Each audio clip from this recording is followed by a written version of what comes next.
है, तू तो बहुत बड़ा हो गया। अच्छा चल, पहले अंदर आ जा। जगन घर के अंदर आता है और फिर जगन अपनी दादी को बताता है कि वो वहाँ कुछ दिन रहने के लिए आया है।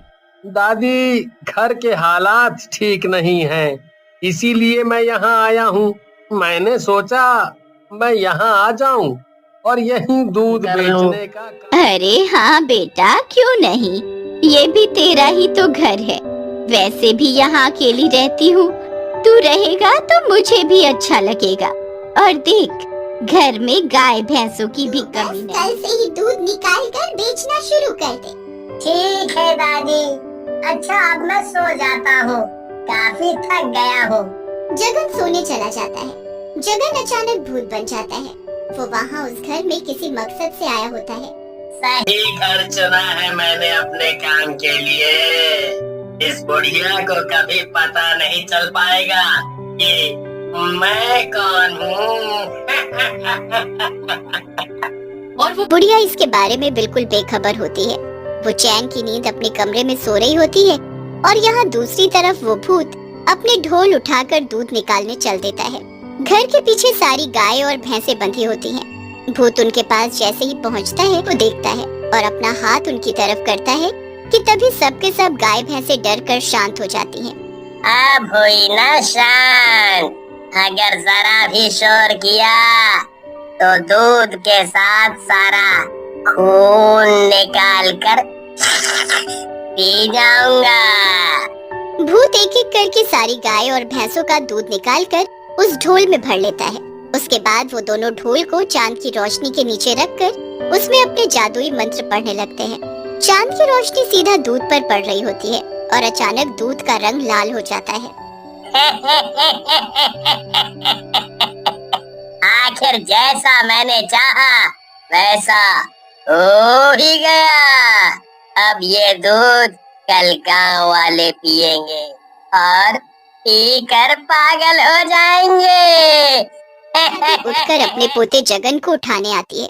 बेटा जगन, अरे ओ बेटा जगन, जल्दी उठ बेटा, दूध बेचने नहीं जाना क्या? बूढ़ी दादी की आवाज सुनकर जगन एकदम से उठ जाता है और फटाफट दूध बेचने चल देता है।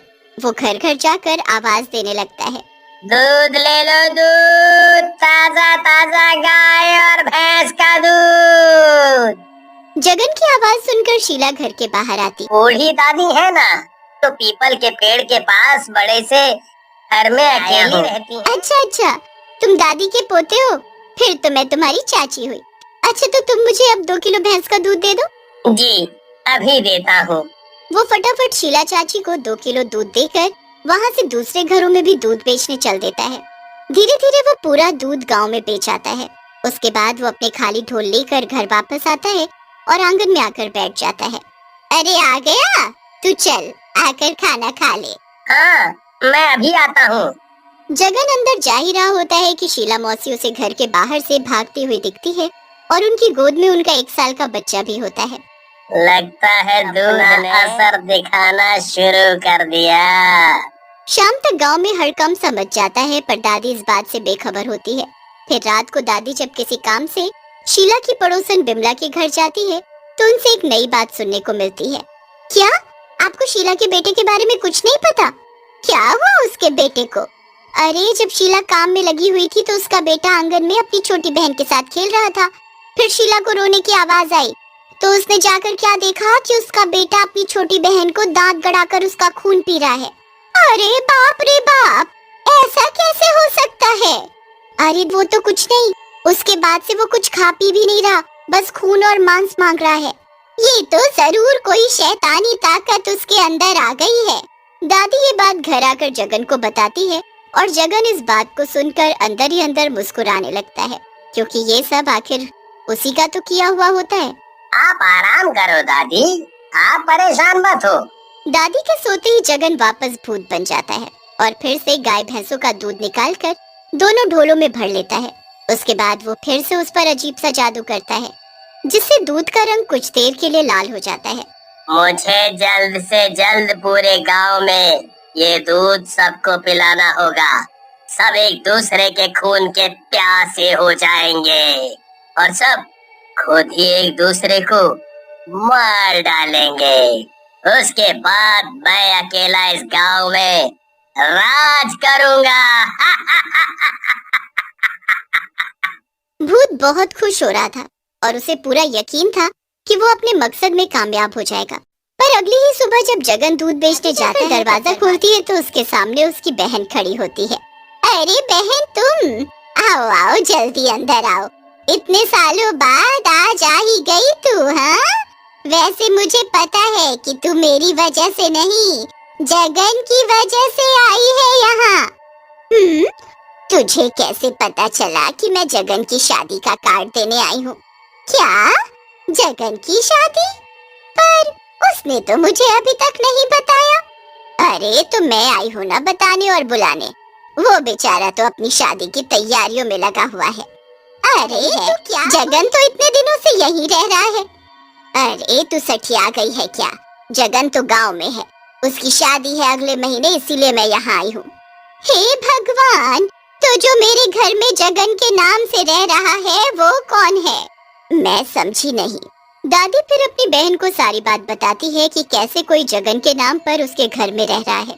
ये तो मुझे कुछ गड़बड़ लग रही है, हमें इसका पता लगाना होगा।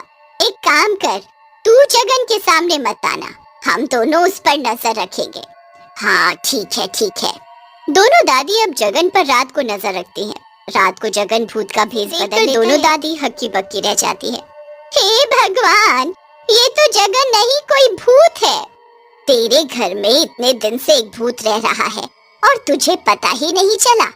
अरे तो मेरे सामने ये जगन के भेष में रहता था, मुझे कैसे पता चलेगा? अब इसे देखते हैं, आखिर ये करेगा क्या। भूत हमेशा की तरह दूध निकालकर उसे ढोल में भरकर चांदनी रात में रख देता है और उसमें मंत्र पढ़ना शुरू कर देता है। कल मुझे कुछ नए घरों में दूध देने जाना पड़ेगा।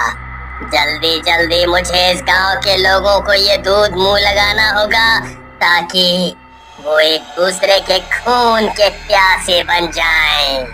अब मैं समझी, ये गांव में जो आतंक फैल रहा है वो इस दूध की वजह से है। कैसा आतंक? जिस दिन से इसने गांव में लोगों को दूध बेचना शुरू किया है, लोग एक दूसरे का खून पीने लगे हैं। यहाँ तक कि छोटे छोटे बच्चे भी वो खूंखार जानवर बन चुके हैं और डॉक्टरों को भी समझ नहीं आ रहा कि क्या हो रहा है। घर वाले उनको घरों में बांध बांध कर रख रहे हैं क्योंकि वो खून और मांस मांगते हैं। हे भगवान, ये कैसा दूध लोगों को पिला रहा है जिसे पीकर लोग खून मांग रहे हैं। कुछ दिन और बस, फिर पूरा गांव मेरे कब्जे में होगा। आऊंगा मेरी प्यारी दादी। आखिर तुम्हें भी तो पता चले कि उनका स्वाद कैसा होता है। दोनों बहन बुरी तरह घबरा जाती हैं और अपने कमरे में आ जाती हैं। उन दोनों को कुछ समझ नहीं आ रहा होता कि आखिर वो क्या करें। उसी वक्त फिर दोनों पंडित जी के पास जाती हैं। इसका बस एक ही तोड़ है और वो है गंगा जल। गंगा जल ऐसे उन लोगों को पिलाना है। दोनों दादी इस बारे में बहुत सोचती हैं। एक काम करते हैं, हम शरबत में मिलाकर ये सबको पिला सकते हैं। जो लोग जादुई दूध पीकर दरिंदे बन चुके हैं, वो उस शरबत को खून समझकर एक बार को जरूर पिएंगे और बस हमारा काम हो जाएगा। हाँ, तो तुमने बहुत अच्छा सोचा। अगली सुबह जब वो भूत जगन के भेष में दूध बेचने निकल पड़ता है, तो तुरंत उसके बाद दोनों बहनें शरबत बनाने में जुट जाती हैं। दोनों पूरे गांव में शरबत बांटना शुरू करती हैं और हर घर में उनको कोई न कोई रस्सी में बंधा दिखता है। शीला बेटी, ये ले शरबत और इसे अपने बेटे को पिला दे।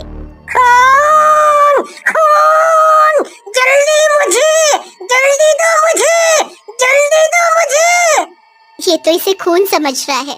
समझने दे बेटी, इसे पीकर ये ठीक हो जाएगा। शीला जल्दी से अपने बेटे को वो शरबत पिला देती है, जिसे पीते ही वो बिल्कुल पहले जैसा ठीक हो जाता है।